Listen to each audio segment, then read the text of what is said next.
The 1970s gave us iconic music, funky fashion, and some of the strangest cars ever to hit American roads.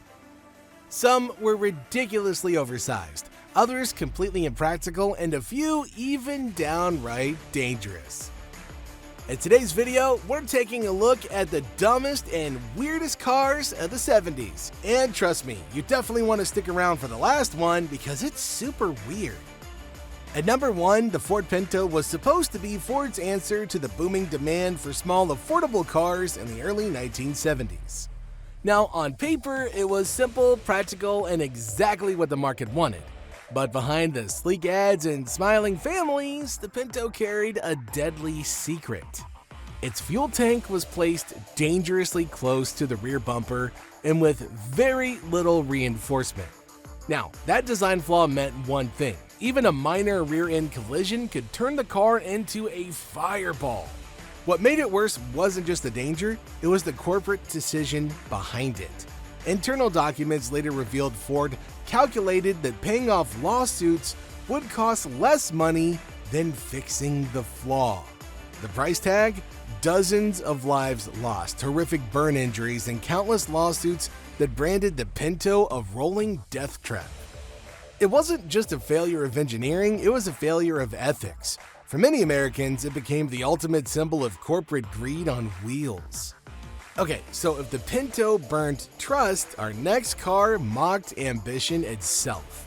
At number 2, we've got the AMC Pacer, which was marketed as the car of the future.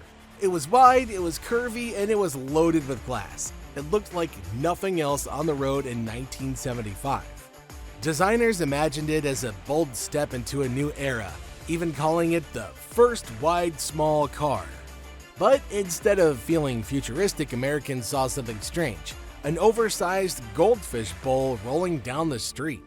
The Pacer's massive windows made it unbearably hot in the summer. Its weight dragged down fuel economy, and its small engine struggled to move the bulk.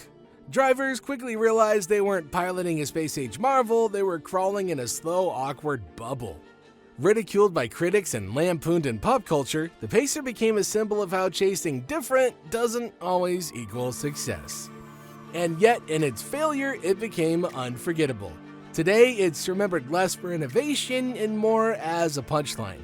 A car that tried to leap ahead but stumbled into history as one of the most stupid cars of the 70s. Now, if the Pacer was mocked, the Vega was praised and then betrayed. When the Chevy Vega debuted in 1970, critics hailed it as Detroit's bold comeback. Sleek styling, low price, and promises of cutting-edge aluminum engines made it sound like the small car America desperately needed.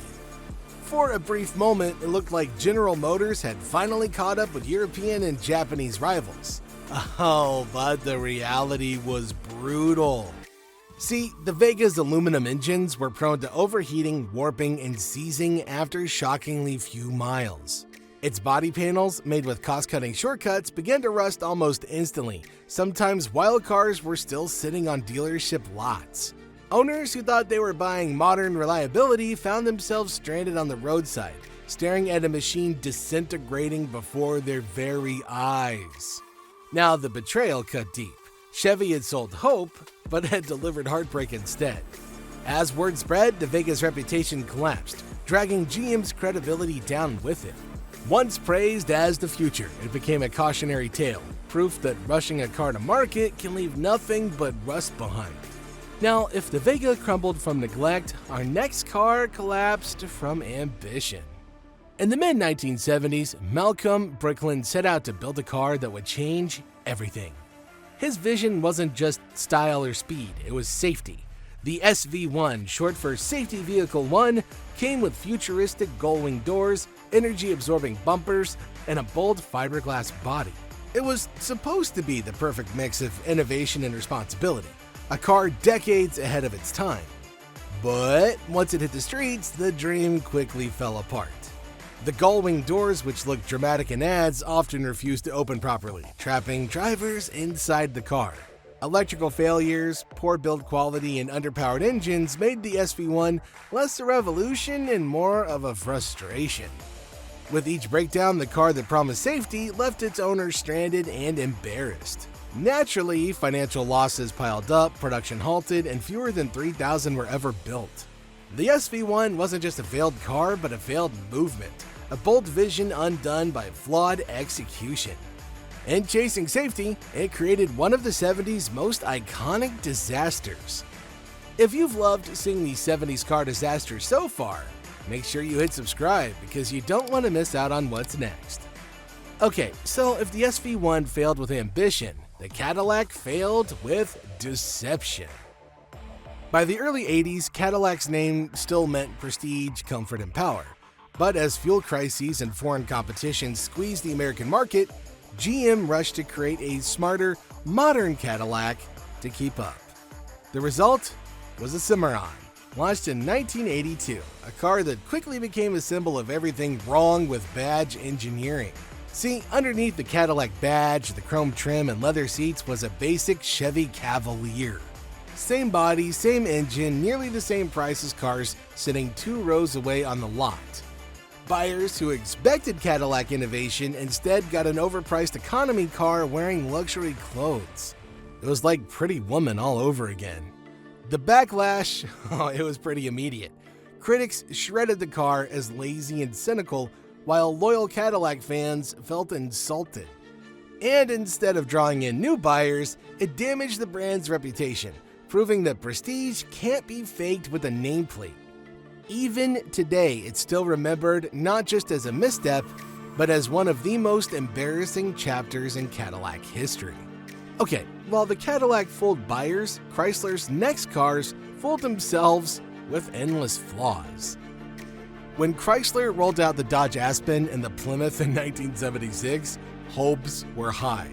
Marketed as small, modern sedans to revitalize a struggling company, they were supposed to be Chrysler's saviors. Ooh, sleek lines, decent interiors, and affordability all promised a brand new era. Ooh, but it couldn't have been more worse. From the moment they hit the lots, the cars were plagued by recalls. Rust spread across body panels almost immediately. Engines seized under normal driving, and electrical gremlins left drivers stranded. Owners found themselves in a constant cycle of repair shops, paperwork, and frustration. The public's patience naturally ran out fast. What was intended as a market comeback became an emblem of Detroit's struggles during the malaise era. Chrysler's reputation sank as quickly as the car's frames, turning a bold initiative into a lesson in how rushed engineering and cost-cutting could destroy trust. These two cars weren't just failures, they were reminders that even a company with history could misstep spectacularly when ambition ignored reality. Now, if Chrysler stumbled, AMC embraced absurdity and the Gremlin was born. April 1st, 1970, AMC unveiled the Gremlin, a car whose appearance immediately sparked laughter. Its chopped-off rear, its bulbous front, and its odd proportions made it look like a car that had been accidentally cut in half. And yet, AMC proudly presented it as a revolutionary compact car designed for the modern driver. Under the quirky exterior, reliability was equally unpredictable. Owners complained about weak engines, suspension problems, and rust creeping into corners, further cementing the Gremlin's reputation as a small disaster on wheels. Despite the issues, its low price and unique styling gave it a niche following, particularly among drivers willing to embrace the absurd. Over time, the Gremlin achieved a strange kind of fame. While critics and the public mocked it, collectors and enthusiasts began to celebrate its boldness and its unapologetic weirdness. Today, it's remembered less as a failure and more as an icon of 1970s experimentation. A car so awkward, it could only come from an era that dared to try anything. If the 70s gave us these disasters, which cars will future generations mock next? Let us know what you think in the comment section down below.